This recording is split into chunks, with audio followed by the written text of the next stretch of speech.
கர்த்தருடைய பரிசுத்த நாமத்துக்கு மகிமை உண்டாவதாக.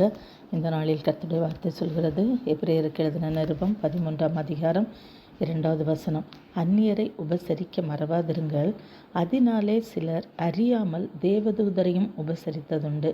உபசரிக்கிற குணம், நாம் மற்றவர்களை உபசரிக்கிற குணம் நாம் ஒவ்வொருவருக்கும் இருக்க வேண்டும். இங்கே நாம் ஒரு பெண்மணியை குறித்து பார்க்கிறோம். 1 ராஜாக்களின் புஸ்தகம் 17ஆம் அதிகாரம் 9வது வசனத்திலிருந்து பார்க்கும்போது, அங்கே எலியா தீர்க்கதரிசி சாரிபாத்தூருக்கு செல்கிறார். அங்கே தேவன் கட்டளையிட்டபடி அங்கே ஒரு விதவை ஆண்டவர் ஆயத்தப்படுத்தி இருக்கிறார். இந்த எலியா அந்த பெண்மணி இடத்தில் போய் குடிப்பதற்கு கொஞ்சம் தண்ணீர் கொடு என்று கேட்கும்போது, அந்த பெண்மணி மறுக்காமல் தண்ணீர் கொண்டுவதற்காக போகும்போது தான் சொல்கிறார், எனக்கு ஒரு அடையையும் எடுத்துக்கொண்டு வா என்று. அங்கே அவளுடைய கரத்திலே ஒரு கொஞ்சம் மாவும் எண்ணெய் மட்டுமே உண்டு.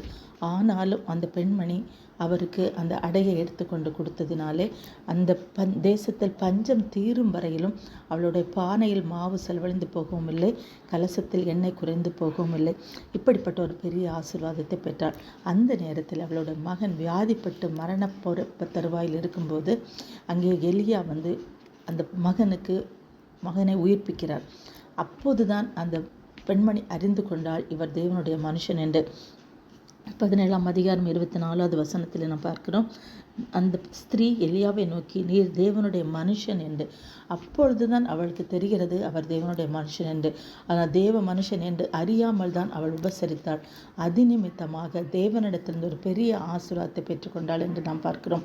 அதே போல நாமும் யாராக இருந்தாலும் நாம் மற்றவர்களை உபசரிப்பதற்கு நாம் கடமைப்பட்டவர்களாக காணப்படுகிறோம். அப்படி நாம் யாரையும் உபசரிக்கும் போது அது நிமித்தமாக கர்த்தரிடத்திலிருந்து நாம் ஆசீர்வாதத்தை பெற்றுக்கொள்வோம். கர்த்தர் நம்மை ஆசீர்வதிப்பாராக. ஆமென்.